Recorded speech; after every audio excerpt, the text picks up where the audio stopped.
In an underground boxing ring, Posty, going by the name Carter, dominates a much larger opponent, his sixth victory. The mood shifts dramatically when the wild horse, Dalton, takes off his hoodie and all the enthusiasm immediately leaves Carter's face. It's winner takes it all and Carter chickens out of the fight. Easy money for Dalton. Mad from the loss of $500, a thug stabs Dalton. Unfazed, Dalton stands tall, embodying the stoic demeanor of a Sigma male. The thug really didn't think this through. While Dalton tends to his wound, Frankie approaches him. She recognizes him and shares that she owns a roadhouse plagued nightly by thugs, with the cops being no help. Frankie proposes to hire Dalton as a bouncer, offering $5,000 weekly. Despite the offer, Dalton shows no interest. However, Frankie leaves her number, should he reconsider. Dalton has no phone, no home and his car is a mess. He is fed up with his life and decides this train crossing is a good place to end it.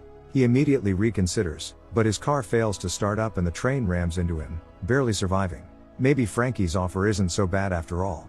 Finally arriving at the roadhouse, which is literally called the Roadhouse, the waiter, Billy, immediately recognizes Dalton. He's somewhat of a celebrity. With no people around, he notes to the barista that the place feels peaceful, at which she lets out a little chuckle. That same evening, a fight breaks out and people just randomly throw bottles and glasses around, with even the live performer chiming in. Dalton is still not getting involved.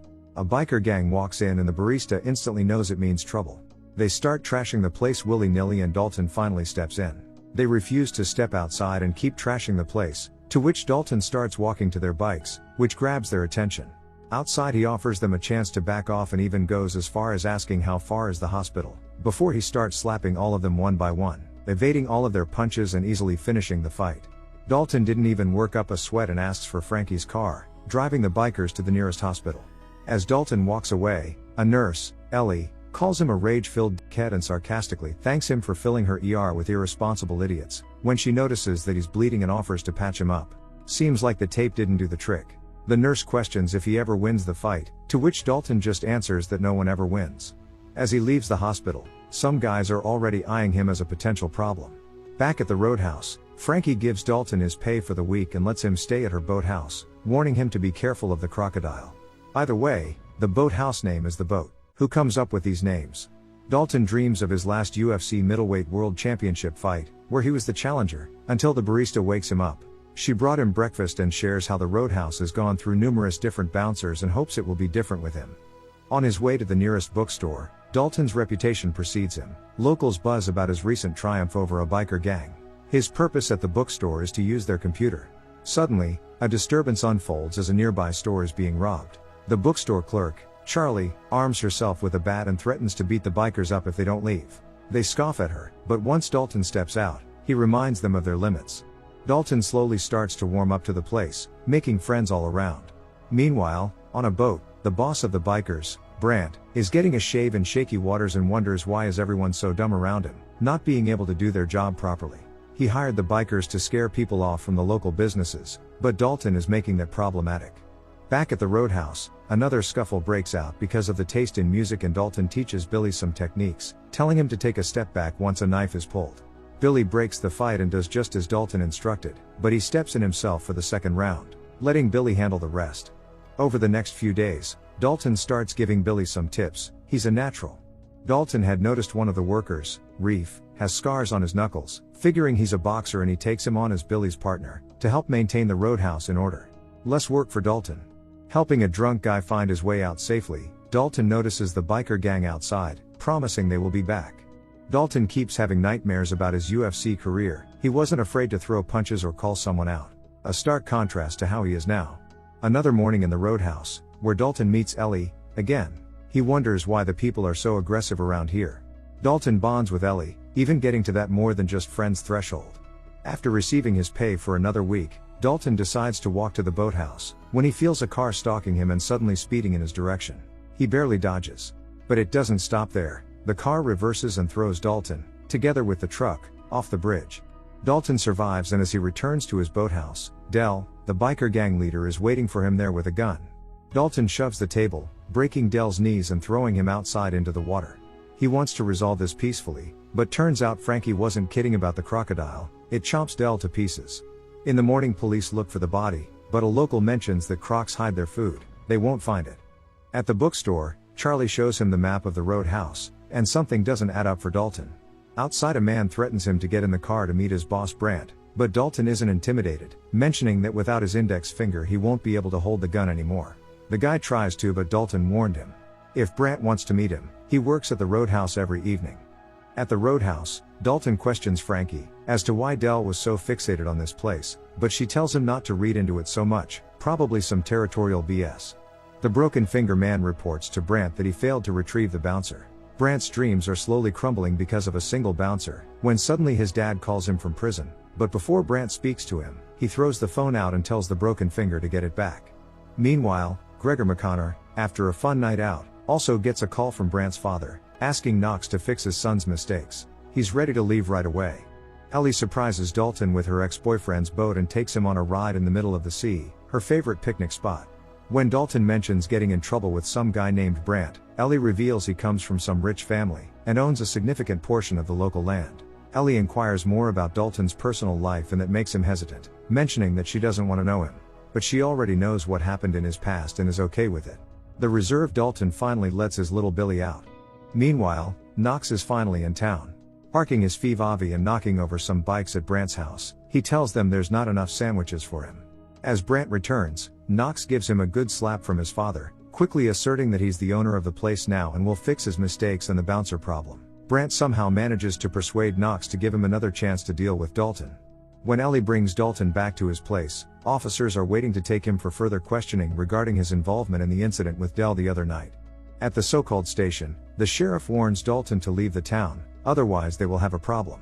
Dalton's witty responses irritate the sheriff and they pull him out of the car, beat him up and hold at gunpoint, when Ellie suddenly arrives and slaps her old man.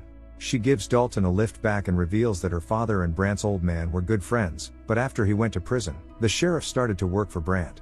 While all of this is happening, Brant is on his way to cause some damage to the bookstore. After Dalton returns for his night shift at the Roadhouse, Brant finally pays him a visit. He knows Dalton can't be threatened or bought. He also knows about his past, found it on YouTube, Dalton's last fight where he killed his opponent in a UFC cage. Their situation is similar now, he's won the fight, but he just can't back down. Dalton smirks, but that clearly hit a nerve. Brant finally lets Knox loose, the whole biker gang is here. Knox walks in, declares that this place is his now and starts smashing things. He finds a babe and steals her right under her man's nose. Billy and Reef notice his unusual behavior, and once he starts terrorizing the live group, they try to stop him, but he knocks Billy out, and while being held by 3 men, he knocks out Reef also. With 2 of the bouncers knocked out, this starts a full-blown bar fight. Dalton just wanted to enjoy his coffee. Knox menacingly chants for Dalton, revealing he came here just for him. Knox starts with a little tip for Dalton: never let anyone get this close.